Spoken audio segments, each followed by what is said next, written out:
15 years or so ago, I started, well, 20 years ago, 30 years ago, I was doing a lot of talks on blended learning. And there's a lot of Canadians out there have done more work than I have on blended learning. From Calgary, Randy Garrison, and Norm Vaughan from Mount Royal University. They have a book on blended learning. It's much better than mine. But in 15 years ago, more than that, I started working on this handbook of blended learning, and with Charles Graham, and that's too thick of a book to, don't buy it unless you need a doorstop. But I've done several of these kinds of things, edited books, most recently 2 edited volumes on MOOCs and open education around the world, and now recently the Global South. So those things, I did 70 people, I think, around the world in each of those books, and I don't want to do another edited book that big. I'm currently working on an edited journal where we have about 40 contributors to it. But the one thing people know me for, I guess, is the World is Open book that came out in 2009. I'm going to work on my sabbatical now on the World is Wide Open book, the stories of people whose life changed. But what I want to emphasize today is a free book that you can all download right now called TEC-VARIETY, adding some tech variety, and we've had 250,000 downloads. But don't buy this, download it, and we'll go through 10 principles of motivation that's spelled TEC-VARIETY. And so you can download by chapter, and it's at the website TEC-VARIETY. You don't need a dash. You can put a dash. You can actually misspell it, I think, and put an H in there. So TEC or TECH variety. You can download it in Chinese if any of you speak Chinese, or in English. It's currently being translated to Spanish and Uzbek and maybe Arabic. But I did this in 2014. My son did the book cover. I got mad at Josie Bass, John Wiley, charging too much for my books. I was in the Philippines in 2012, I think it was, in February. And they sent 2 copies of various books of mine to a conference of 1,000 people, and they charged twice US prices. So I said, I'm going to make my next book free, and that's why this one's freely available. So I promised people in my keynote. Before that, I had published this Empowering Online Learning book with each of these has 100 ideas or activities in them with a variation. They each have 200 ideas for how to teach online. So if you're looking for ideas on how to teach online, the In the Trenches books are these. But don't buy this one. It costs money. Get this one. It's free. Okay. So I'm not trying to promote my stuff, and I don't need the royalties. Well, maybe I need the royalties. Don't need the royalties. But I want to give you ideas. So I've got some things queued up in here, and you know, I don't know if how I'll go through these, but I'll go through some things in here. And so this is deemed a master class, ultra engaging learning with technology, introducing the TEC-VARIETY and R2D2 models. Maybe I need to stop sharing for a second, so redo this and share with optimizing the computer sound, so we can get sound with this in case I want to play any sound. Again, I'm looking at 7 minutes after 12. So I'll try between now and 12:30 to go through both models and then open up the last 15 minutes for Q&A. So I'm going to go back and forth between kind of preset things and commenting and so forth.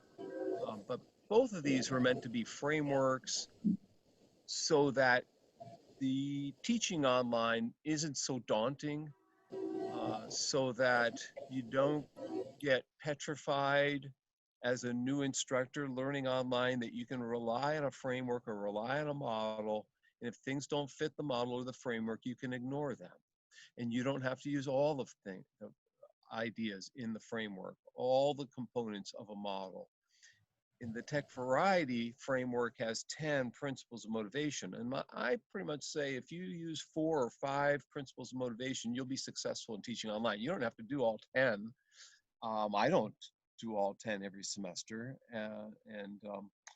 The R2D2 model is called Read, Reflect, Display, and Do. And I got I got Yoda with me for the R2D2 model, my flash memory stick. Um, but you know, it starts with reading, then reflective writing, then visualization, then hands-on doing. But all learning isn't like that. Some learning starts with hands-on. Some start with reflective activities. It doesn't start always with reading. Uh, so we have a model or framework that's just that. It's one way of thinking about things, but you can alter, you can mix, and so you don't need to memorize any of these things. And I've posted, I think these slides are posted at trainingshare.com. It's all one word, trainingshare.com. Look under archive talks. All my things are in there. And all my publications are at publicationshare.com that are open access. I cannot put them there if they're copyrighted, but all my open access things are. So I'm going to, again, go back and forth between things and just have some humor at the start here. And so those are visual. That on the right there is the R2D2 model, I guess, if you will. And it's a problem-solving wheel. Some people look at it as a learning style inventory or a learning style approach. I'm a former educational psychologist. Before that, was an accountant or a CPA. So I'm now in my third life, moving to the fourth one. No educational psychologist today believes in learning styles because it's like Myers-Briggs personality inventory. They sound nice. They actually work well. I'm not saying they don't work, but they don't hold psychological water. They don't measure up with validity and reliability. However, from a practical standpoint, professional standpoint, teacher reflective standpoint, learning styles have a lot of good to them. It's just from a psychological, from an experimental psychological framework, they do not. So it depends if you want to help the greater world or if you want to be a good psychologist. And I used to be a psychologist, and so I have to tread the waters between both. So some see it as a learning style inventory or model. You can have it as that. Some see it as an instructional design approach. That's appropriate. And some just look at it as a problem-solving wheel, and that's the way I look at it. And to address diverse learners, each of these framework, TEC-VARIETY, the model, R2D2, are to address diverse learners.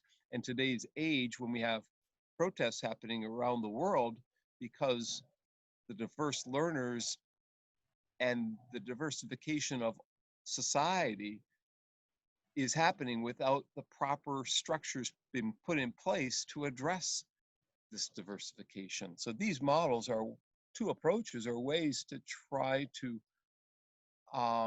provide more fair education, if you will, more equitable, but I can't say that I've tested for that or have research behind that. We want to promote brain growth, I guess, if you will. So that's the TEC-VARIETY book. It's in Chinese, as I mentioned. It is free. Those are the websites to download the book for free.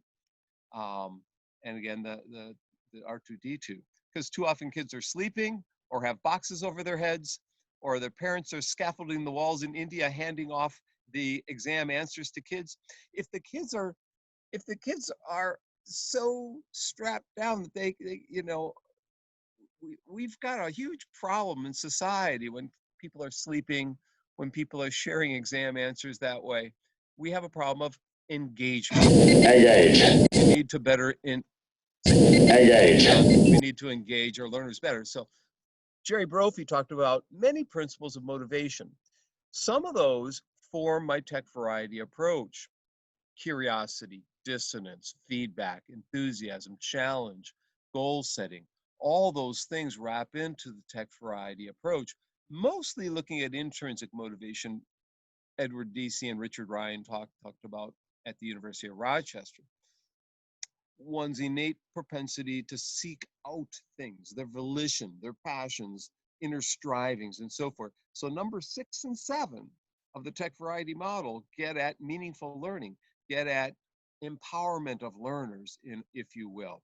And so we rate in the book all the activities from the degree of risk, cost, and time. We are looking for low risk, low cost, low time activities to start the hesitant instructors out. Now, if you're training instructors, I'm curious if anyone is there. If you're training, put in the chat window, if you're training other instructors, just type in, yes, I am training Well, chapter 14 is meant to help resistant, reluctant, reticent instructors out. It was in this book, but the publisher decided to delete 4 or 5 chapters, and it became the most popular chapter in the book that was never published. The chapter was online, so we just put it in this book, how to help resistant, reluctant instructors and support them. So chapter 14, if you're interested in that, start off at low risk, low cost, low time activities. And so I'll give you some examples of the TEC-VARIETY approach, such as social icebreakers, which do nothing for learning, but do everything for learning. Because icebreakers are, in fact, one way to get to know each other a little bit better and to take some risks later on in the course once you have known. You create mutual knowledge. You create a shared perspective through them, whether you're using a free tool like Slido, which is a freemium tool, to have students rate questions. If you have a speaker, you can have them post questions in Slido and then rate the questions and then ask the speaker the questions that got rated the highest. So it's not necessarily one student asking the question, the whole class gets involved in asking the questions, or the whole conference gets involved in asking a question. When I was in Singapore a few years ago, they were using this tool for the conference keynotes, and also in Thailand before that. Flipgrid, my friend Charlie Miller built Flipgrid at the University of Minnesota. It's now been bought out by Microsoft and it's free. It's a way to reflect on issues or questions through video. And so we pilot tested this in 2013. They're in the bottom left at the eLearn conference. People talk about issues, questions, and it's threaded video discussions. I used it in class this semester. When I couldn't bring in a keynote, I had students use Flipgrid to discuss their ideas and articles, and then we sent the person what the students had to say. Again, it's been bought out by Microsoft. Another thing you can do for icebreakers is instructor introductions. Our Kelley School of Business requires that in our online MBA program. Other schools do as well to soften the approach. Some instructors use polling tools for principle number 2, encouragement or feedback. Getting feedback from the students or giving feedback to the students. It's the latter that's extremely hard. It's extremely hard to give feedback to all students because you will die if you try to do that in an online class. In a face-to-face class, you only give feedback to 1 or 2 or 3 students. Online, everybody wants feedback on everything that they do, or they think you're not attending to their needs. So you have to build in peer feedback, self-feedback, expert feedback, system feedback, computer scored exams, and instructor feedback and guest instructor feedback. You have to build in many forms of feedback. But polling tools, blogging, micro polls are ways to get student feedback to you and evaluate. For you to give feedback to them, Vocaro is a tool that you can use and embed audio feedback, and it gives you a URL at the end. It's unlimited, it's free, vocaro.com. Instead of typing the feedback, you speak the feedback to them. Encouragement and feedback, we're seeing this a lot in fitness today. Well, it's also in education, providing ways to get students feedback on what they're doing. Building intrigue and curiosity. The most downloaded chapter in this book for a long time was the curiosity chapter. People want to know how to get students curious, because if you can build curiosity, everything falls underneath that. They'll go for it once they're curious about it, once they're interested in it. So one way I build curiosity is I embed news tidbits. I embed current information, whatever it is, in my class. I have a monster syllabus class with a 100-page syllabus, 100-page. At the beginning of the course, students are petrified. At the end of the course, they tell me the syllabus is too short because they want to keep going because it's a resource for them. And so I embed all free stuff. You can go to my homepage and click on the monster syllabus. We cover immersive worlds, and collaborative technologies, and online learning, blended learning, mobile learning, all that stuff, and AI and education, so forth. I include not only 5 or 6 or 7 or 8 research articles every week, I include about 10 news tidbits every week. Curiosity, getting them to see the content is in the real world. It's really happening out there, whatever they hear about. trying to link back to that, build curiosity through video, maybe short video clips. I have a learning theory class where I've got a bunch of old video clips of B.F. Skinner and Pavlov and teaching psychology. I get them to watch these old video clips and connect them to the principles we're reading about in the book.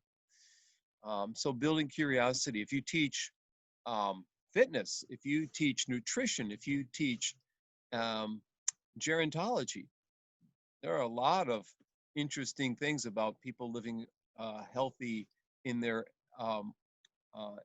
and as they get older, they're living longer lives and so forth. People who, are running marathons at age 102 or 103, 104. The gentleman on the right there, the woman on the left, she ran the first Boston Marathon 50 years ago, the first woman to run it, and then ran it again a couple of years ago. And she must have been 70 something when she ran it again. So building it, if you teach fitness, show them some interesting things. If you teach, the woman who fastest 100-yard meter dash person, you teach photography, media, show them the world's oldest picture that was ever found with a human being in it. Get something interesting to show them and get them excited about your content. You can see the man there and the woman shining his shoes from Paris, 1838. Just old things, historical things, and build on history. Build intrigue. Google Cardboard saves baby's life. I had the week on immersive learning, or VR and AR. I was with my students. Build curiosity. Remember, Smeagol from Lord of the Rings, right? Well, that spider there was named Smeagol. Every week there's something interesting happening in paleontology. If you teach paleontology, new dinosaurs being discovered and so forth, and here new spiders. Building intrigue. They had an article in January of scientists putting 3D glasses on cuttlefish and showing them film clips and seeing how cuttlefish react to films while they're wearing these 3D glasses. That was a really interesting article. Number 4 in the TEC-VARIETY model is variety. And one way to build variety is go to the website random.org. In random.org, you can put all your students' names who are presenting at the end of your semester, and it can randomize who's presenting and when, so the students don't think you're picking on them to have them go first, second, third, or fourth. You could put your agenda in for the week and list the 10 items you're going to cover and have it reorganize your agenda for you, have it change it up. Or it has a dice roller, whatever number the dice rolls in, and you start with agenda number 7, or I start with agenda number 5. So I'm not teaching the content in the same way every time. I noticed in my instructional strategies class I've been teaching for 30 years, about 5 years ago, students were reading the paper during my class. I said, this is getting boring. So I decided to teach the class in reverse. I started with the last module of the class. I went back to the first module. It worked wonderfully well. So trying to break out of your mental sets. And so random things like this, countdown bombs. Have a 99-second countdown bomb. At the end of 99 seconds, students have to stop speaking. They can summarize an article or give a quote or why they like the article, so the student can't dominate discussion, So again, some kind of randomness. Some of my students create quizzes for, I have every week a student has to do a 5-minute, 10-minute summary or activity, or what I call something that helps the class out. It might show something interesting. In this case, they're having students do Jeopardy quizzes of the contents. And that's a free tool as well, called Jeopardy Rocks. They sign up, I have a name for this now, and I'm blanking on the name, but anyways, they sign up they have to sign up 1 week where they take control for 5 or 10 minutes of the class and share something, find something, present something that relates. I call it the cool resource provider. You can call it something else. Kahoot is another tool like Slido that this one is free. I use this a lot, actually. I have little quizzes that are, 5, 10, 20 item quiz. And with Kahoot, students on their mobile devices can type their answer, and it gets competitive. It gets interesting. And the winners often want their picture under the screen so they can show their friends. They get really excited about Kahoot. So if you teach a face-to-face class and want to embed technology within it, Kahoot's a tool to do that. You could also do this in synchronous sessions, I imagine, using Zoom and things like that. But everyone gets the number to type in their mobile device to enter into the quiz, and then they all create a pseudonym or their real name, and they have competitions with it. You have to answer in so many seconds the question. One tool I like, and I use a fair bit, is called Future Me, and that tool involves writing a letter to your future self. So I'll write a note to myself in January after Christmas time, and I've eaten too much, and I'll write a note, in April, how much weight have I lost after all that food? Or I write a note to myself in the summer, as the summer ends, on what I'm going to do the following summer. It gives me a goal for finishing a book or so forth. So it's a letter to yourself or to someone else in the future. Kind of interesting one. Wheel Decides is a tool where this wheel spins. You put a bunch of variables or maybe a bunch of agenda items, and whatever variable it ends up on is the one you start with. It's called wheeldecide.com. Instead of you deciding, we'll just let the random wheel decide. So again, this notion of variety, fun, fantasy a little bit. Autonomy and choice. Lately, I've been having my students take a MOOC or a part of a MOOC or get a certificate from a MOOC, and they can replace, if it relates to the class, and I give them like 20 different learning theory MOOCs they could take. If it relates to the class and they get a certificate, they can delete the final assignment. Or if they don't get a certificate and write a reflection paper on it, they can delete one of the midterm assignments. So it gets them to learn, in effect, not only my class, but another class. So they're learning two classes at the same time. They're doing more work and they don't realize it. And they're learning from an expert at Yale or Harvard or whatever.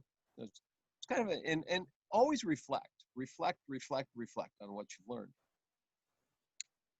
And so, there are a number of, I'm studying MOOCs. And so I've written books on MOOCs, any topic, you name a topic. So I'm a grad University of Wisconsin-Whitewater, and Wisconsin's known for beers. And they just entered a MOOC called Beer Matters, where they explain how beer is made and all the processes thereof. And I took that one. I'm going to interview exercise MOOCs, nutrition MOOCs, everything. Another thing that I do is track the life of a scientist, or go to biography.com to learn something about someone, or famous women in science. There's all sorts of biographies out there. It's something else, and you let them choose and monitor and get excited about it, or follow their Twitter feed if they're still alive, or go to their YouTube channel or whatever the content they have, and maybe write a reflection paper about that person by following that person. One of my students from Uzbekistan and another student from Turkey came up to me in two different classes and said, your assignment is too easy. You do a 100-word glossary, and they didn't want to write a 100-word glossary. They wanted to create a multimedia glossary with video wrapped around it. And so they did, and I could show this. Again, we're getting close to 12:30, but they had pictures, they had videos, they had news, they had books, in addition to having a glossary. They wrote a glossary with textbook-like definitions, but they also did other things that other students could build on after that. So that's the halfway of the tech variety. I hope some of the things are going off in your head. I think at this point, I'm going to exit. Well, we'll see what I've got left here. Another thing that I do is I bring in guests every week.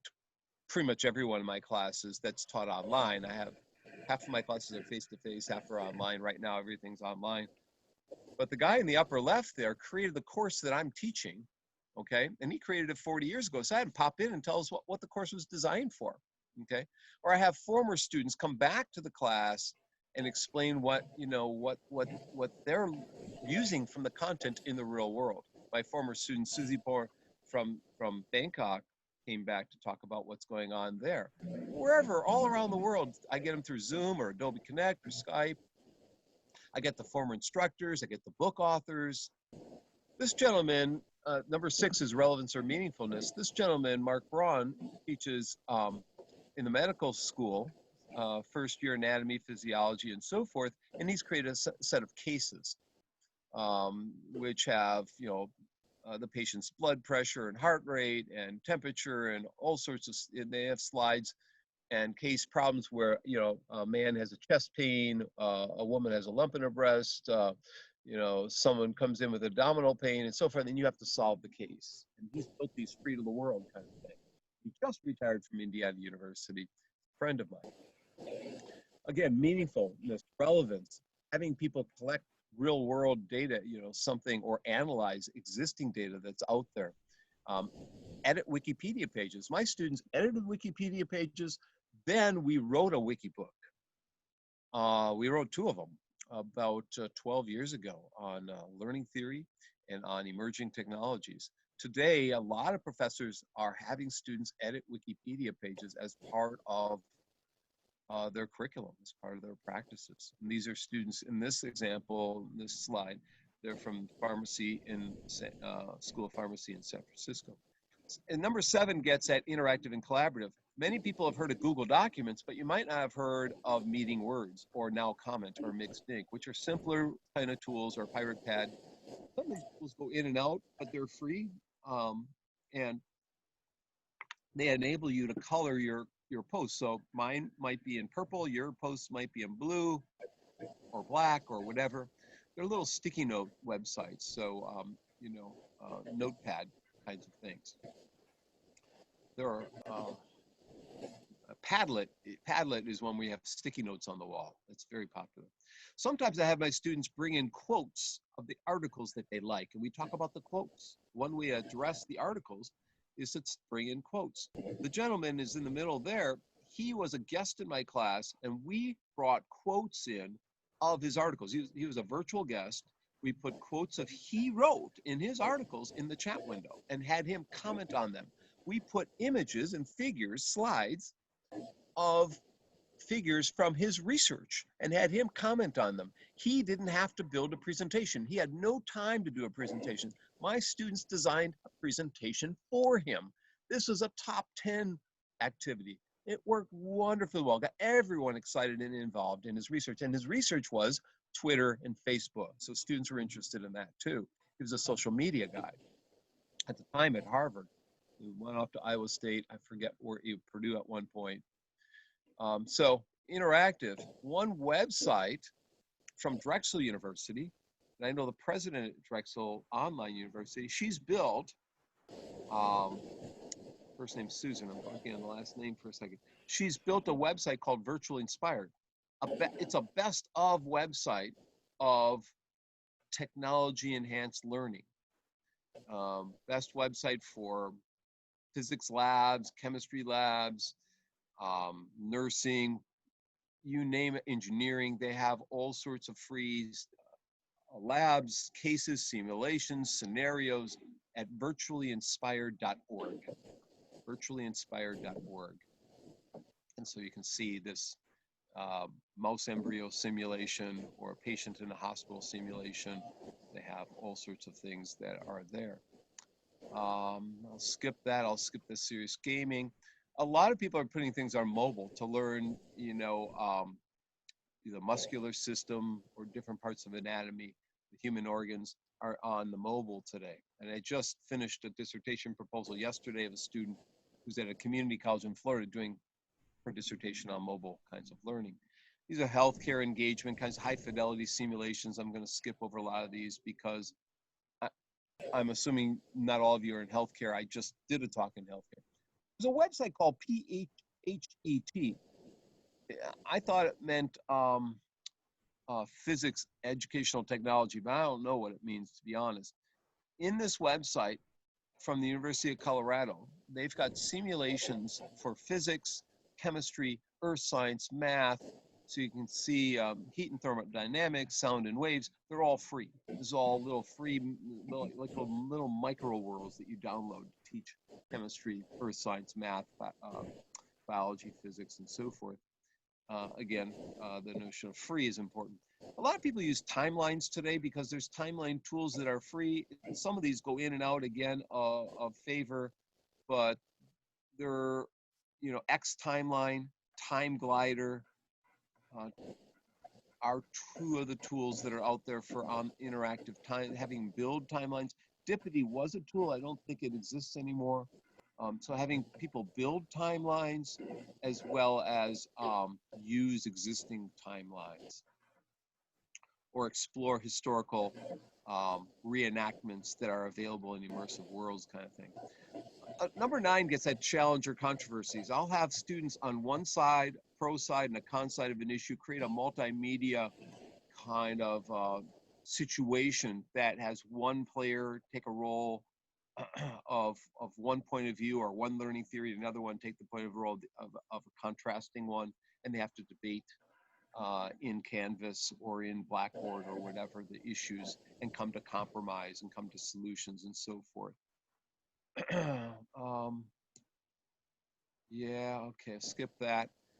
Finally, number 10 gets at yielding products, having students build something, create something. And so they might create a database in Pinterest, summarizing the tidbits, the news articles. They might create a mind map of the weekly discussions that we're having, and with the connections, the descriptions, the causal relationships, and so forth. They might use one of the goal setting tools. There are a number of tools out there for students to create goals, like Milestone Planner, that has them reflect on their goals and if they've met their goals. Another thing I have my students, because I teach media, they design websites, they design videos, they do videos and so forth. So those are the 10 steps of the TEC-VARIETY model. They spell TEC-VARIETY: tone, encouragement, curiosity, variety, autonomy, relevance, interactivity, engagement, tension, and yielding products. In the book, you'll have a chapter for each one, and each one we have 10 activities. So 10 times 10 is 100. That's why we have 100. The other model or framework has 4. We have 25 activities in each of those. So 4 times 25 is 100. So each book has 100 in them. So this we have engaged. I'm just going to mention for 2 minutes and go to Q&A. Gets at, just some people think this is simpler than TEC-VARIETY. I poll people all around the world. Half the world likes the TEC-VARIETY model better, and half the world likes the R2D2 model better. You might have your preference and so forth. So Dr. Ka Zhang, who's in the picture with me there, wrote this with me. I presented to her students at the time at Texas Tech, and she asked me about the R2D2 model. I said, I don't have an R2D2 model. She says, yes, you do. In your syllabus, it says read, reflect, display, and do. It spells R2D2. So we did the book together. So the first part is on auditory words. And so you might see Jordy LaForge there, also, from Reading Rainbow, you might have seen. So reading, observing, watching, reading news articles, fitness article, whatever, listening, words, text, listening to podcasts from NPR or wherever the podcast might be coming from, or Twitter feeds is part of words online, Twitter and Facebook and all that stuff. And then we have observational learners, watching things, reflecting on things. There's a website called BQO, Big Questions Online, having students reflect on those big questions or pose the big questions. One student a week in my class has to come up with the big questions to ask and reflect on. And so there's a professor here at Notre Dame University teaching about God and about religion and so forth. God and the Good Life, because it's a Catholic university and so forth. And so she was an example of big questions, but there's more to it than religious kinds of questions. Interpreting infographics out there is another way to get students to reflect and see. Students today, some professors today put their syllabus as an infographic because students are very interested in these infographics. They're more appealing and more engaging and so forth. There's also a tool or a method called Dialogues, which is video-based dialogues. Instead of just having a video that you watch on YouTube, you have a dialogue about the video. You don't just watch a talking head. You discuss and talk about it, or have a mind map about something. Number 3 is program complete. Enter when ready. Word sift, and so forth. Words. These are when you put a document like a syllabus into Wordle or into WordSift, it will show you which words you're using more by making them bigger or making them smaller or highlighting them. So Wordle's a way to have both words and visual. I think Wordle might no longer exist. There's some of these tools, as I said, go in and out of favor, but there's so many of them. You can see I've created some Wordles in many different ones. Short anchoring videos. Number 3 is about, visualization. Well, show a short video and have discussion wrapped around that video. A short CNN video or TED Talk or whatever it might be, the BBC, and use that as an anchor for your instructor, because you can come back to it and show it again later on. And there are many, many videos if you teach in the medical field at MedTube, 20,000. Like concept maps, mind maps, timelines, those are ways to represent knowledge. This tool is called Spicy Nodes, which is free, kind of like a mind mapping. You just click on and you get another node, you click and get another node kind of thing. Skip over that. Virtual reality, tours of the human body, VR, simulations. Finally, number 4. Make it so. All stations, prepare for reconnection. Doing something, creating something, being involved in a simulation, making decisions in a simulation, having a case and making decisions about that case. This one, snake bite and so forth. I'm going to skip over that. Sampling student work. I often have student work in a gallery and we sample and discuss that. Or we have students create a video that recaps their learning. I often have a final assignment where students have to create or have an option of creating a video that recaps their learning in the class. So I hope you got a couple ideas from that. I went rather fast through that, but hopefully you got something from it. Maybe you prefer one model or the other model, but there are 2 ways of cutting through all the stuff out there on the web and making sense of all of them. Maybe you got a headache, maybe not, maybe you don't. Make it so. Let's see what's out there. Engage. So as you saw in there, if you go to Training Share one last time, you see the website at the very end there, and I'm outside here, to download all of this stuff at. So Training Share for my slides, Publication Share for my publications, and TEC-VARIETY for the free book.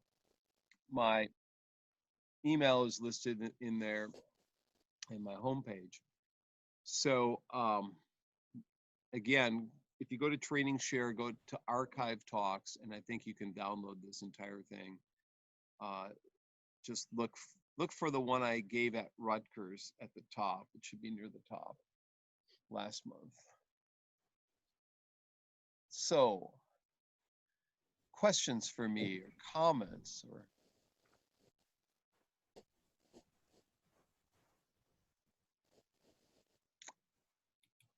anyone? Everyone's quiet. Hi, this is Monica. Okay, Monica, put my thinking cap back on. It's actually more of a comment. I just wanted to say thank you for all of these resources because they look like they're going to be very, very helpful. So yeah, thank you. Sure. When I said the curiosity chapter was the most downloaded chapter, remember when I said that, Monica? Yeah. I lied. The most, the most downloaded chapter is the resources chapter, which isn't really a chapter. So at the very end of the book, We can kind of see it, yeah. Yep. Resource links, examples, and web links, examples, and resources. That's it. Again, the book came out in 2014, so some things go in and out, like you have things, but most of the are still operational and worth taking a browse. What we don't do is give ourselves license to explore the web. I've spoken to nurses, to public health people, engineering. 2 months ago, before coronavirus hit in February, I was at Fort Sam Houston speaking to Army medics. And then the next day I was in Houston talking to new medical school people. We just don't give ourselves license to learn. I showed them tons of examples in engineering, in the field of medicine, in public health. Well, you know, an hour. If you give yourself an hour or two to sit in a closet with a flashlight and just explore the web, you'll find all sorts of things you can use. We just have such hectic lives, so we don't give ourselves license to do that.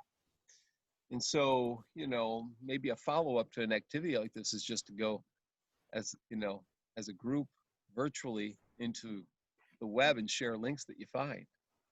And, you know, I'm always saving things that I stumble upon, because when I present like this, I want current things, I want recent news, you know, and on Monday, I'm going to have a large audience. They've had 550 some people sign up already. Zoom can only handle 500 in their contract, so some people won't show. And I have to have new examples. I can't show old stuff. You know, you gotta, you know, keep up with that. So, you know, it's the web resources.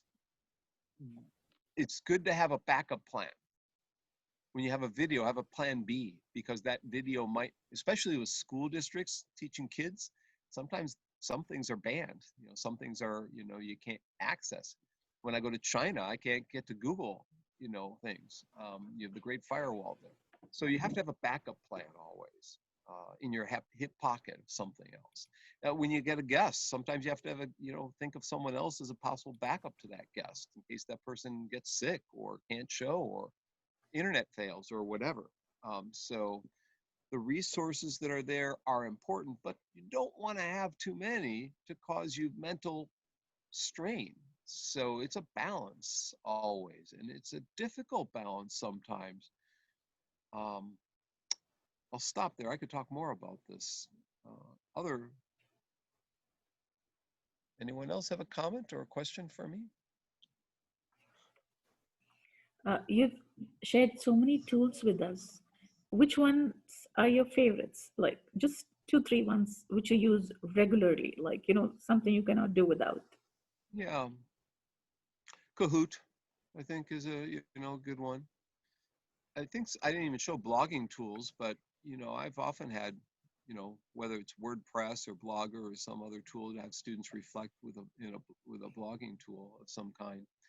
There's a tool called Tube Chop, which lets you chop up YouTube videos into short snippets. For a while, I was using Tube Chop a lot. It's this very simple tool, very easy tool. So, you know, those kinds of things. Flipgrid, I'd say Flipgrid, because it's visual. I like visuals, and it's a free tool, and it's built by a friend of mine who now he gave up. He was a professor. He's no longer a professor at Minnesota. He sold his company to Microsoft and works for Microsoft now. And pretty smart guy. And so I'd say Flipgrid, yeah, that's a good one too. It's a great question. You know, I would just say that the one thing that I always rely upon, it's not a tool per se, is shared online video. Because shared online video extends my class in interesting directions. And it's something that's a safe harbor. It's something that people who grew up in the television generation can easily adapt to. So older professors teaching online can easily incorporate quizzes on the web, readings on the web, shared online video.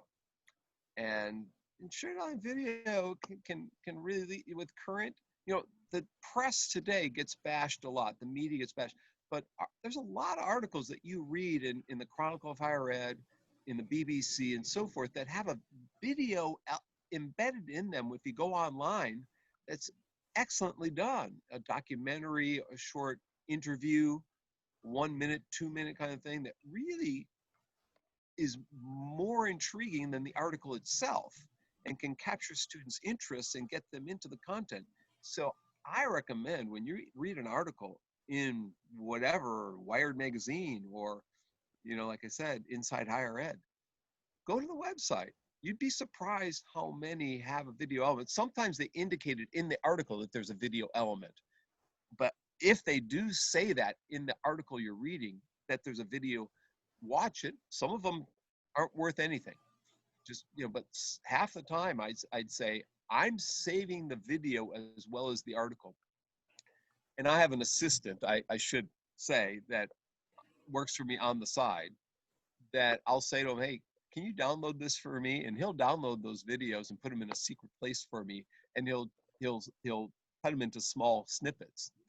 If you have media support people in your community college, you might be able to get them to access those and download those media elements for you. So I talked about other things, but I see the chat window. Let me open up the chat. Question is here. You talked about engagement, suggestions for encouraging deep learning over superficial learning. Well, one example I didn't show there, took the metaphor of deep learning deep, because there's a tool that someone built that shows what kinds of life exist at every 100 meters under the ocean. So they get to deep learning in a different way. But going back, so encouraging deep learning, I recommend, if you have students blog, to give them a critical friend that gives them feedback on their blog each week, so that you aren't reading all those blog posts and dying. And you have them write a summary, a super summary of the key concepts in theirs as well as their critical friends blog. And you read that, what are the key themes and concepts in them? And those are what you read and evaluate and give feedback on. The same is true of the guests I have.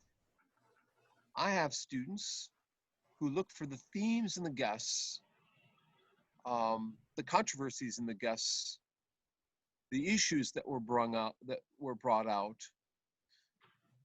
the items that link to their possible career interests or goals. And so having them meta-reflect always, especially on the guests. And by the way, most of those examples I'm giving are all options. I'm not requiring these things. Some things I require, but I give students 8 different options. You pick 4. I give them 5 options. You pick one for your final assignment. So when I say you can write a meta reflection paper on the guests, if I have 15 weeks of guests and they come to 8 of those guests, and I make those guests optional. Our program, we cannot require synchronous. So I make the guests optional, but I embed in the reflection options or assignments. Now, when from COVID, we switched over to fully online. I had a face-to-face class meeting on Monday nights. They all showed up on Monday nights, even though I said it wasn't required. They showed up very,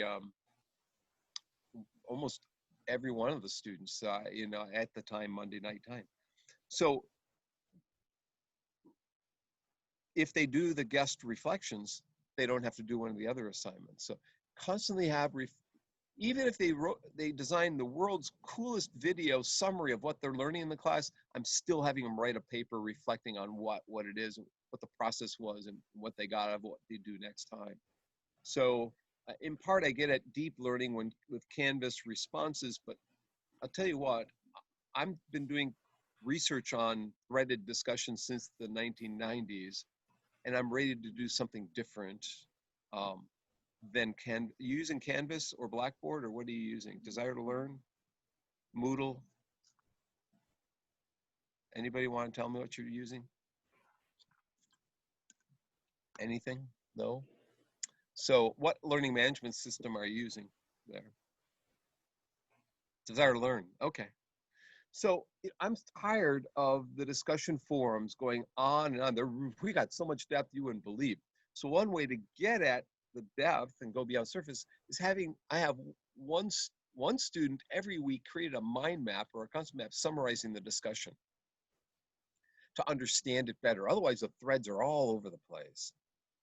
But I might try something, Canvas, Microsoft Teams. Oh, don't use Microsoft Teams.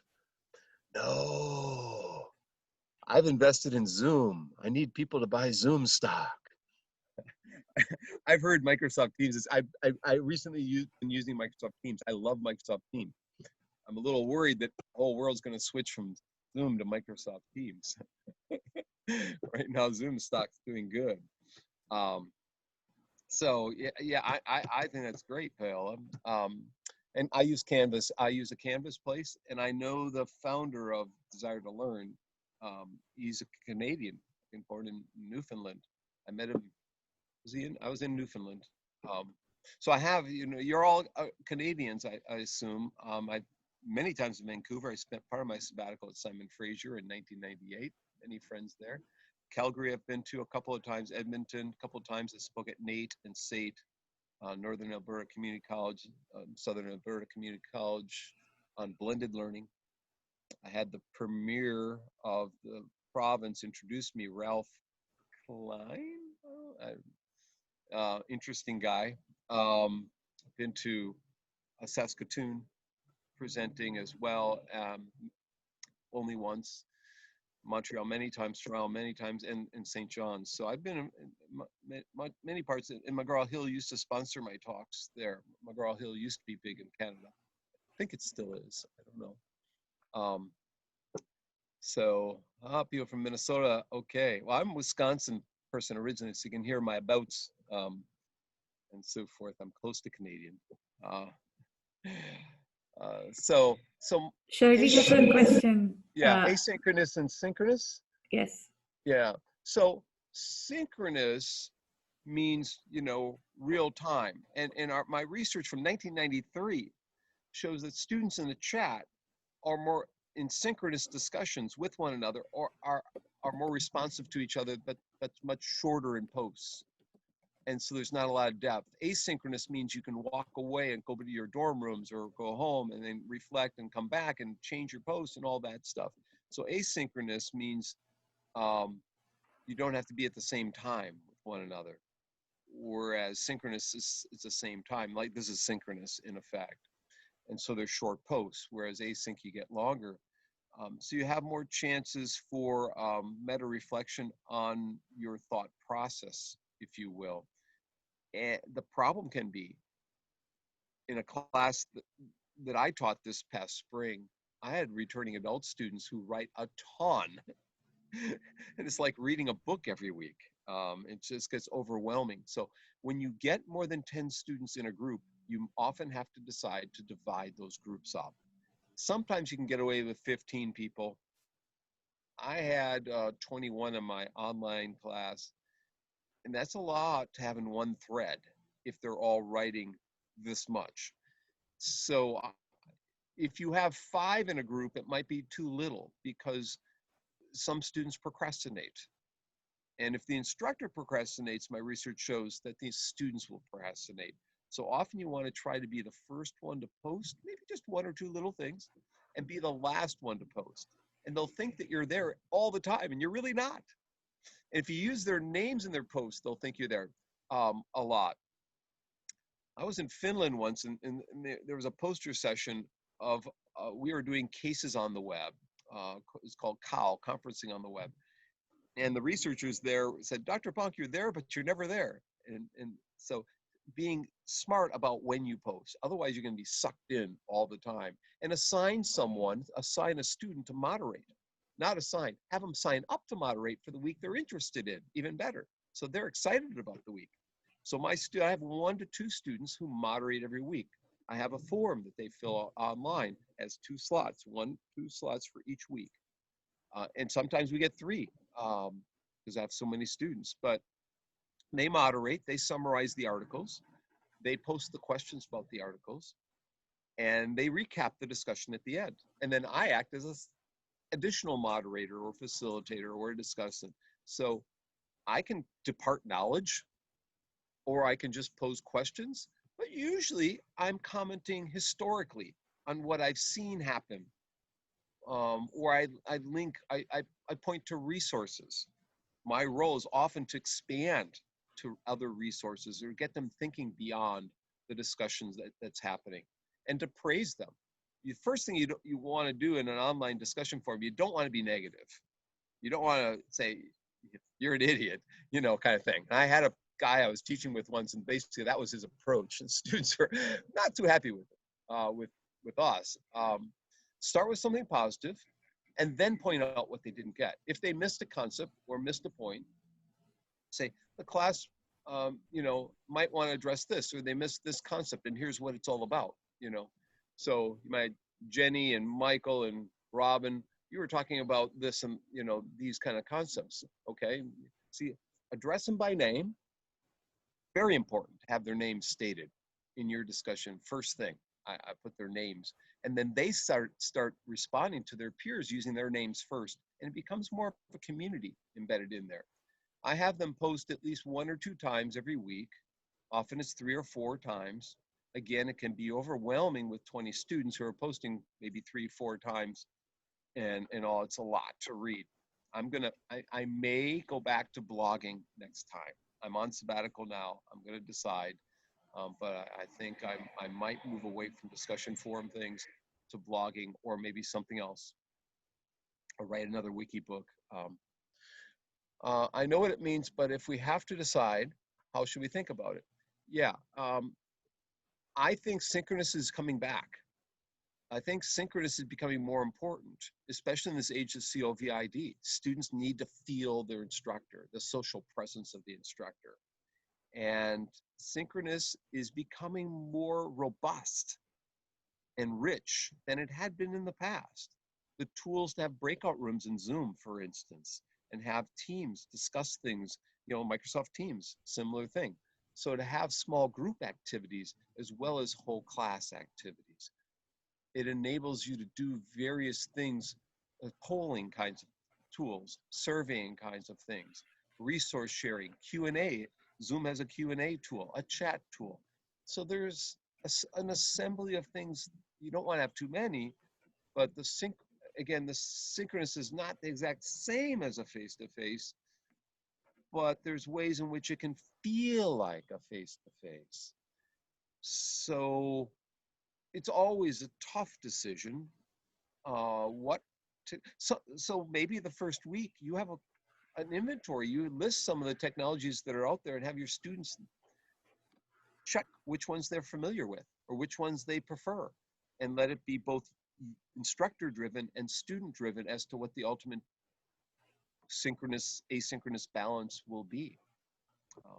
And that way you still have control, ultimate say, but they get some power in the process, and you use what you're not retraining them if you're using tools that they're familiar with.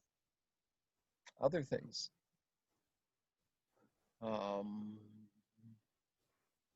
So why don't you, can you put it in the chat window where you're housed at, where you work at? Just so I get a sense. I assume everyone's pretty much the same thing, except Carlene says she's in Minnesota, so.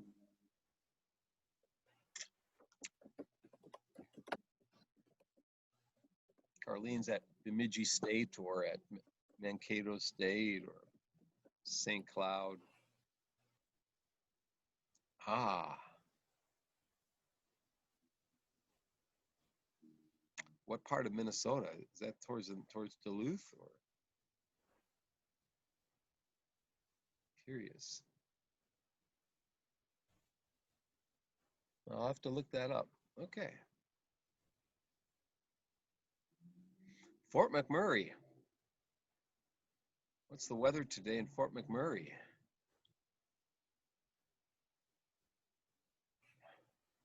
Not gotten that far.